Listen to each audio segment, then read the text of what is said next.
So as you know, I'm a huge fan of my where is it? Oh, here it is. My iPad mini 4, but that doesn't mean I'll get the iPad mini 5. Let me explain. What's up, boys and girls? My name is Vin Jinfield. Hope you're having a smashing day. This is your first time to the channel. We get to hit that like button and subscribe. For the rest of you, thank you for joining me once again. So, the iPad mini 4 it's a product that I've been raving over for the last year or so, and it's a wonderful device. It's the product that I waited for a long time before it even came out, and for me, this is the perfect size tablet. This is the way I want an iPad to look and feel. Everything except the performance. I wish the performance was a bit better on this thing. It's not bad. It's in no means as bad as it was on the iPad 3 in the back there, but just talking about performance compared to like an iPhone 8 Plus, I definitely think that the iPad mini 4 should get like a speed bump. Having said so, I still don't think I would get the iPad mini 5. Let me explain why. So if you just look at the control center of iOS 12, you have to get it from the top. And this proves to me something. Like if you put that option on the iPad mini 4, it means that one of two things. One, the iPad mini series is dying and it's not going to get revamped. Or if it does, it's not going to have these thicker bezels. No Touch ID, Face ID probably.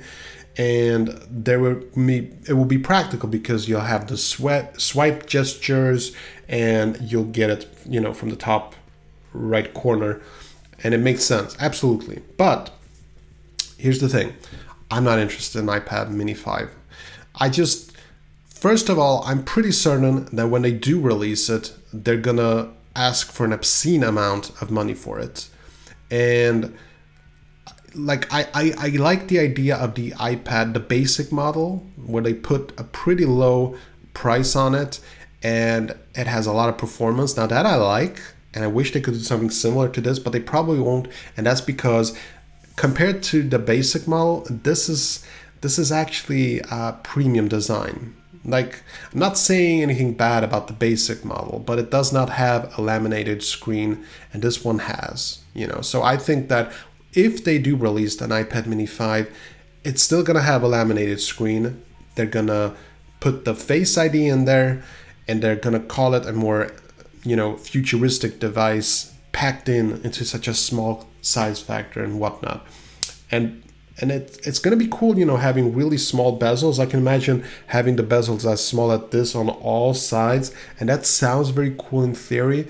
And maybe it is. You can just turn off the Face ID feature, because let's face it, at home you're not going to need it. Outside, sure.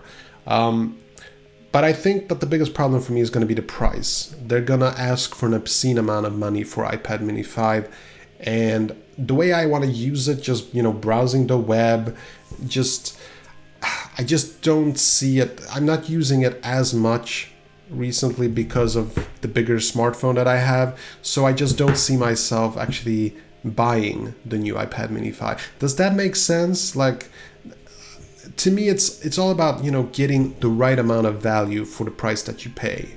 And the iPad mini 5, if it ever does get released, I just don't think it will be valuable. And they're most likely not going to put into newer features than that. And I just don't think it's going to be worth it.